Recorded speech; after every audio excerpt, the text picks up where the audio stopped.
Well, the first thing is that there's more than one kind of retinal detachment. We broadly divide retinal detachments into detachments with tears versus detachments with scar tissue versus detachments that have neither. And right now we'll only talk about retinal detachments with tears, which are the most common kind that we encounter in patients. Retinal detachments with tears, or regumatogenous retinal detachments, are detachments that typically occur in people over age 50, although you can get them when you are younger as well. Typically what happens is that the retina, which is the nerve tissue in the back of the eye that lines the back of the eye, actually is separated from the wall of the eye. If you can imagine your eye like a room with a window in the front, the retina is akin to the wallpaper, and the process of getting retinal detachment is having the wallpaper fall off the wall.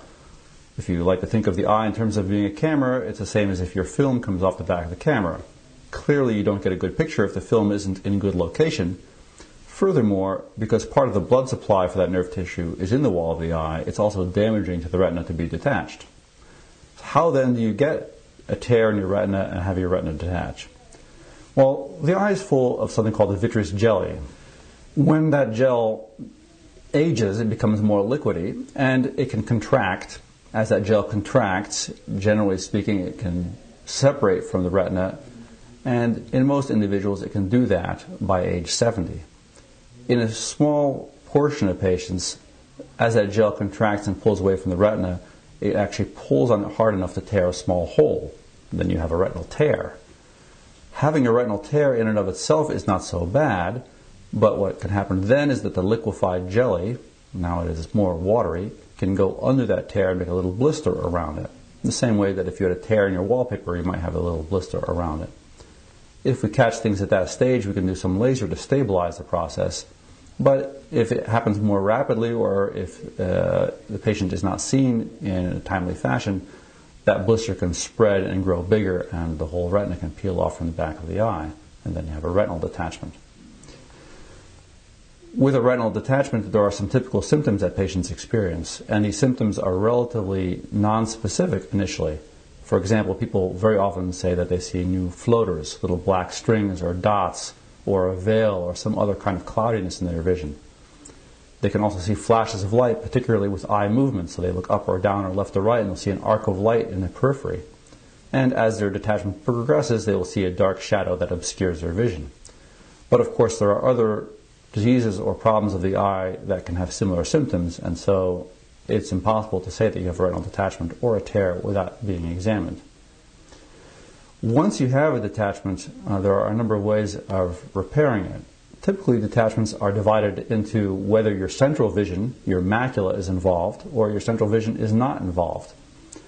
We like to repair these detachments before the central vision is affected, because the chances of your having good vision depend largely on your having good vision before the surgery. Which is not to say that if you have good vision, you'll necessarily end up with good vision after the surgery.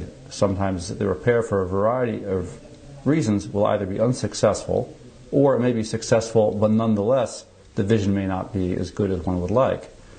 Furthermore, your vision may be quite poor before surgery, and you may still end up with quite good vision after surgery. Nonetheless, the chances of having good vision are increased if one starts repair before the central vision is affected.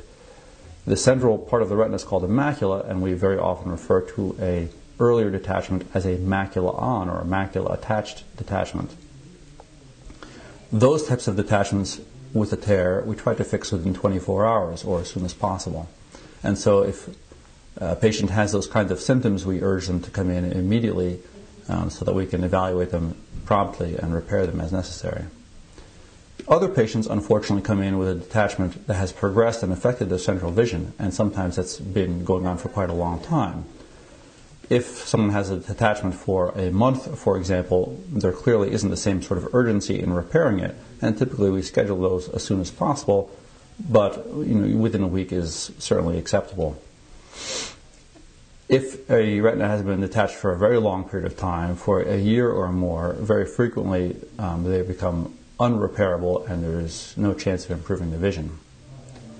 There are a number of techniques for repairing retinal detachments that have evolved over the years. There is no clear data stating which of all these treatments is the best one in terms of outcomes, and in fact, they all have advantages and disadvantages. Sometimes when we repair a retina, we try one approach first, and if that fails to repair the retina, then we try one of the other ones. Generally speaking, the success rate for a fresh detachment in an individual without any other risk factors is somewhere in the 80 to 90% chance of repair with the first surgery. One of these types of retina procedures is called a scleral buckle.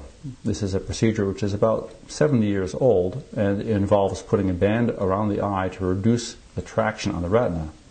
This is really rather hard to visualize, and typically when patients come in, we will show them a picture of the eye, the muscles that surround it, and the band that goes around the outside of the eye.